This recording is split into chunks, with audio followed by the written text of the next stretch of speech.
Louange à Allah.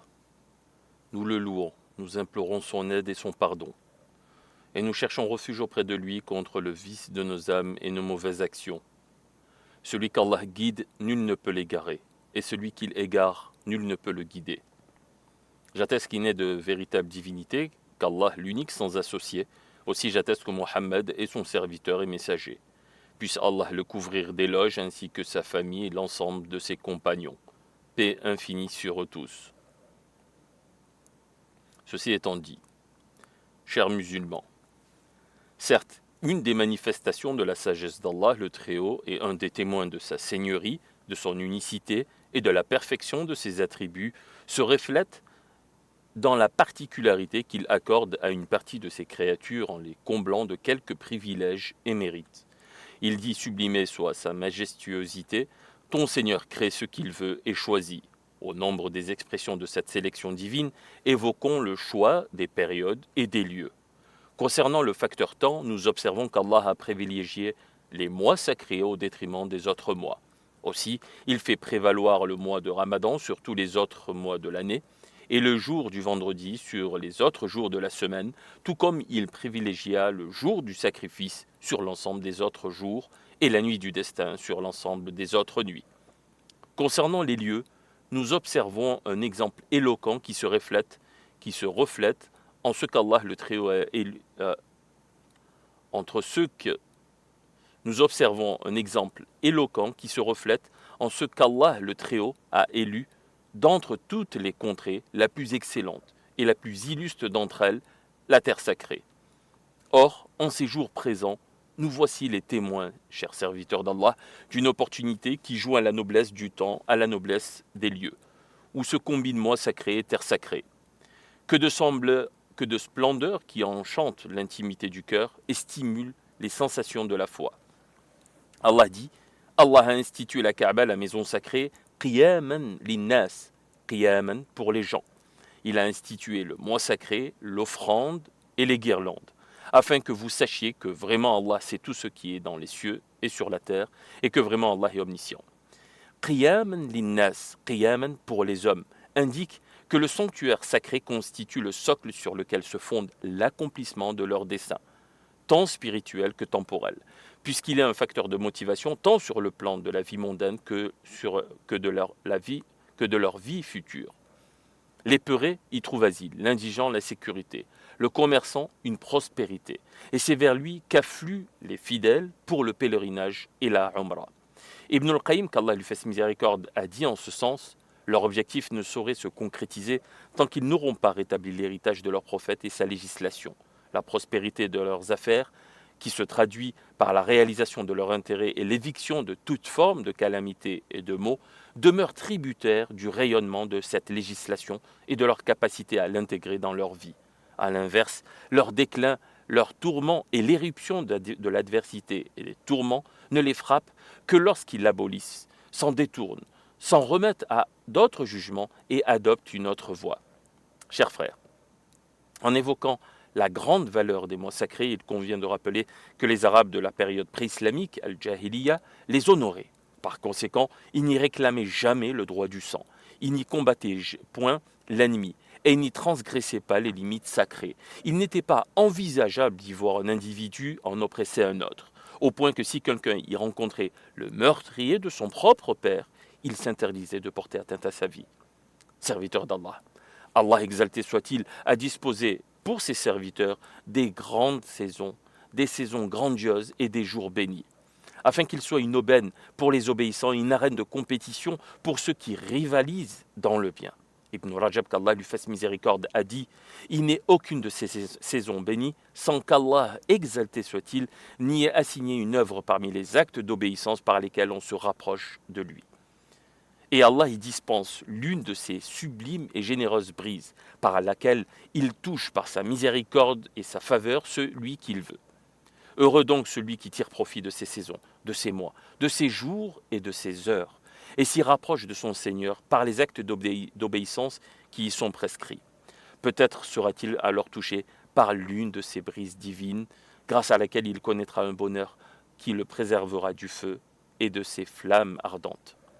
Prenons donc conscience, serviteurs d'Allah, que nous sommes au seuil des 10 premiers jours de Dhul Hijjah, par lesquels Allah a juré dans son livre en disant « par l'aube et par les 10 nuits ».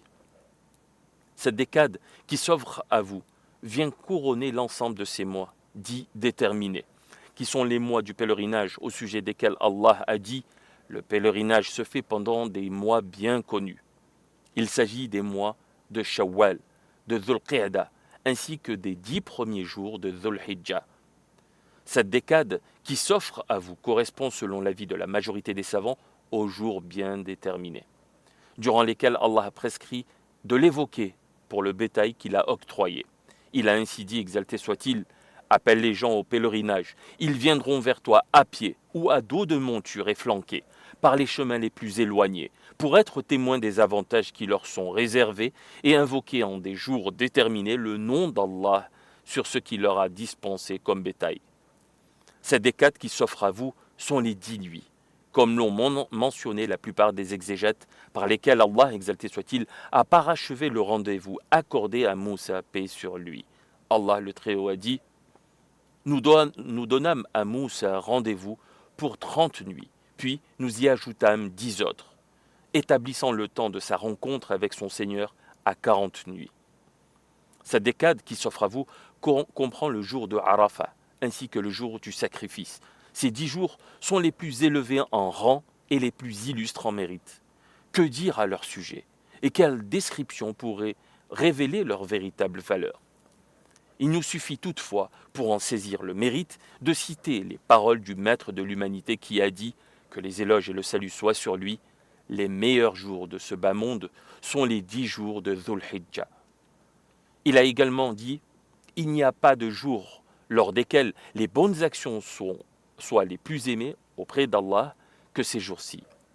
Les compagnons demandèrent, ô messager d'Allah, pas même le combat dans le sentier d'Allah? Il répondit, pas même le combat dans le sentier d'Allah, excepté un homme qui est sorti en personne et avec ses biens et dont rien de cela n'est revenu.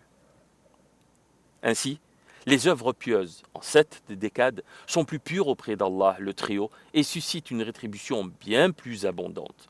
Nul ne s'en détourne si ce n'est un être frappé de privation et victime d'illusions. Ces jours s'écoulent devant lui sans qu'il n'en mesure la juste valeur par ignorance de leur mérite. A l'inverse, le croyant par la grâce divine reconnaît leur mérite et honore leur valeur. En effet, c'est une saison divine qu'il attend avec impatience et désir ardent à chaque nouvelle année égérienne. Dès lors qu'Allah lui permet de les vivre, il s'y adonne avec l'empressement d'une âme altérée et y déploie une ferveur sans pareille. À l'image d'Ibn Omar et Abu Huraira, qu'Allah les agrée, qui se rendaient au marché durant ces 10 jours pour proclamer la grandeur d'Allah, puis, portés par leur voix, la foule la proclamait à son tour. À l'image également de Saïd ibn Jubayr, qu'Allah lui fasse miséricorde, qui se livrait à un effort spirituel si ardent qu'il devenait presque impossible de l'égaler. Quant à Saïd ibn Jubayr, qu'Allah lui fasse miséricorde, il suspendait ses assises de transcription du hadith durant ces 10 jours et déclarait « Ce sont là des jours de labeur spirituel, bien que les gens aient leurs préoccupations. Ce sont des jours comptés, et pourtant, ils demeurent les meilleurs jours d'ici-bas de toute l'éternité. Le Seigneur y comble d'honneur ses bien-aimés. En ces jours, exposez donc à Allah vos œuvres les plus dévouées. » Cette décade bénie, chers frères, constitue l'un des instants les plus précieux, où il convient de mettre à profit chaque minute et chaque heure. L'une des saisons les plus fécondes dont il convient de profiter et l'une des sources les plus pures dont il incombe de puiser les grâces. En effet, Ibn Rajab, qu'Allah lui fasse miséricorde, a dit « Il apparaît que la raison de la préséance de ces 10 jours de Dhul Hijjah est qu'ils constituent la période où se rassemblent toutes les adorations mères, à savoir la prière, le jeûne, l'aumône et le pèlerinage, conjonction qui ne saurait se réaliser en d'autres périodes. » Il dit également qu'Allah lui fasse miséricorde. Allah a fait de cette décade une saison commune aux itinérants et aux sédentaires. Ainsi, celui qui est incapable de répondre à l'appel du pèlerinage une année conserve le pouvoir en ces 10 jours d'accomplir au cœur même de son foyer des œuvres qui surpassent le combat, qui lui-même outrepasse le pèlerinage. Évertuons-nous donc, qu'Allah vous préserve, à investir ces jours d'œuvres surérogatoires et de dévotion. Rapprochons-nous d'Allah durant cette décade pour toutes les bonnes œuvres que nous sommes en mesure d'accomplir. Que notre devise en cette période et notre élan vers la vertu et la bienfaisance soit la parole du généreux, du grand bienfaiteur, et faites le bien. À l'instar du maintien des liens de parenté, de la consolation des orphelins et de l'incitation à offrir la nourriture. Multiplions-y les tahlil, le tahmid, le tasbih et le takbir, ainsi que toute autre forme d'évocation. Multiplions-y également les invocations, la récitation du Coran, le jeûne et les veillées en prière. Engageons-nous dans tout ce qui renferme un bien pour nous-mêmes et un profit pour autrui, tel que le maintien des liens familiaux, l'aumône, le bon conseil, l'orientation, la guidance, l'enseignement, ainsi que la prescription du bien et la proscription du mal. Je me réfugie auprès d'Allah contre Satan le lapidé. Rivalisez donc de bienfaisance. En quelque lieu que vous soyez, Allah vous fera tous revenir à lui. J'ai prononcé ce que vous avez entendu et j'implore le pardon d'Allah, ma faveur et en la vôtre.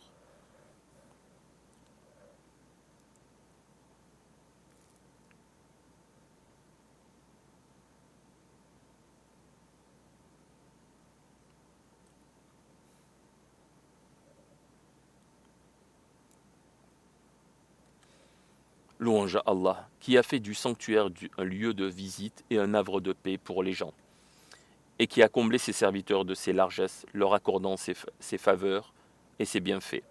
J'atteste qu'il n'est de véritable divinité qu'Allah l'unique sans associé. J'atteste que Mohammed est son serviteur et messager, le meilleur à avoir accompli le tawaf autour du sanctuaire et le sa'i, le plus pieux à avoir évoqué son Seigneur et l'avoir invoqué.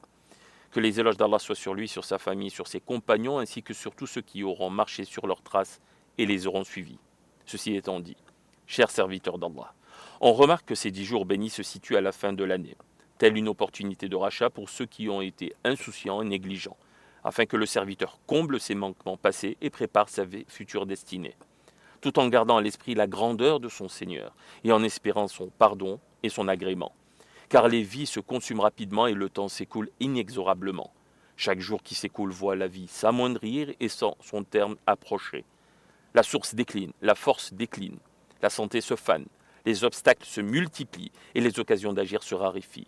Khalid ibn Ma'dan, qu'Allah lui fasse miséricorde, a dit « Lorsqu'une porte de bien s'ouvre à l'un de vous, qu'il s'y précipite, car il ne sait pas quand elle se refermera sur lui. Attachons-nous donc à ce qui nous est bénéfique et revenons vers Allah par un repentir sincère, car il nous l'a enjoint.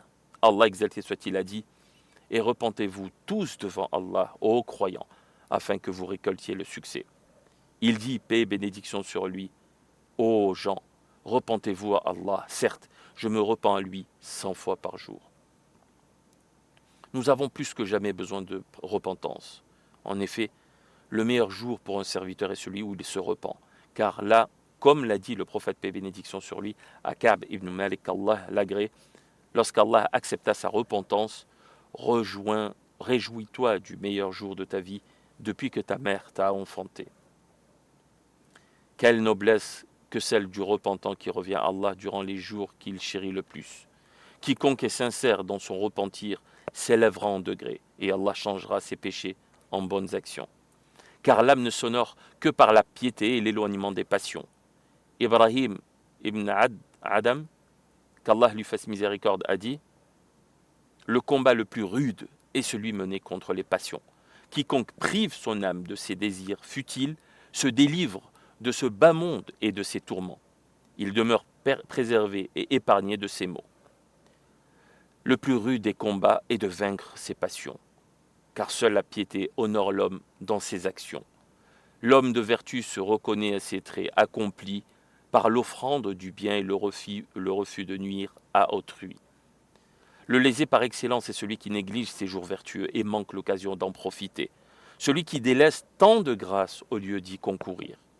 Le dépouillé par excellence est celui qui gaspille les plus précieux instants de sa vie dans les futilités, le faux et l'insouciance, pour ne récolter demain que remords et amertume. Allah dit « Et avertis-les du jour du regret, quand tout sera accompli, alors qu'ils seront égarés dans l'insouciance, alors qu'ils sont égarés dans l'insouciance et qu'ils ne croient pas. Enfin, adressez vos prières et vos salutations au serviteur Allah en faveur de votre prophète et multipliez vos prières et vos salutations en sa faveur, répondant ainsi à l'ordre de votre Seigneur. Certes, Allah et ses anges prient sur le prophète. Ô vous qui croyez, priez sur lui et adressez-lui vos salutations. Ô Allah, que tes éloges, ton salut et tes bénédictions soient sur ton serviteur et messager Mohammed, ainsi que sur sa famille et sur l'ensemble des compagnons. Ô Allah, renforce l'islam et les musulmans, et humilie la mécréance et les mécréants. Ô Allah, préserve le royaume d'Arabie Saoudite, et fais-en une demeure de puissance, de sécurité, de prospérité et de sérénité, comblée de tous les biens et préservée de tout mal, ainsi que l'ensemble des pays musulmans. Ô Allah, quiconque veut porter atteinte à la sécurité et à la stabilité de ce pays, retourne son complot contre lui-même et fait que ses propres manigances causent sa perte. Ô toi qui exauces les invocations. Ô Allah, préserve la communauté musulmane de tout mal, de toute calamité, de toute détresse et de toute affliction. Éloigne d'elle la malfaisance des mauvais, les complots des pervers, ainsi que les maux qui surviennent de jour comme de nuit. Préserve-la des guerres, des dissensions, des épreuves et des tourments, qu'ils soient apparents ou cachés. Ô Allah, accorde la victoire aux opprimés, à ceux qui luttent pour ta cause, aux sentinelles des frontières ainsi qu'aux protecteurs du territoire. Ô Allah, accorde-nous la sécurité dans nos pays et nos demeures. Améliore l'état de nos imams et de nos dirigeants et place notre gouvernance entre les mains de ceux qui te craignent, qui te sont pieux et qui désirent ton agrément, ô Seigneur des mondes. Ô Allah, investis de vérité notre imam et dirigeant, le serviteur des deux mosquées sacrées. Mène-le aux paroles et aux conduites que tu aimes et agrées.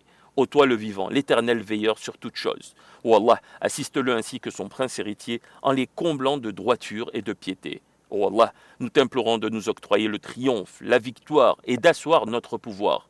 Ô Allah, sois aux côtés de nos frères en Palestine et partout ailleurs. Ô Seigneur des mondes, ô Allah, dissipe leurs soucis et apaise leur détresse. Réconcilie-les, prends leur sort en main, comble leur faim et rassure-les face à leur peur. Ô Allah, unis leurs rangs, déploie ton stratagème en leur faveur et non contre eux. Ô Allah, éveille-nous de nos négligences, accorde-nous la réussite dans l'accomplissement des bonnes œuvres, le rachat de nos manquements passés et le délaissement des actes blâmables. Et permets-nous de vivre cette décade bénie afin de tirer profit des dévotions qu'elle renferme. Ô Allah, accorde tes éloges et ton salut à notre prophète Mohammed, l'élu, ainsi qu'à sa famille purifiée et ses compagnons d'élite.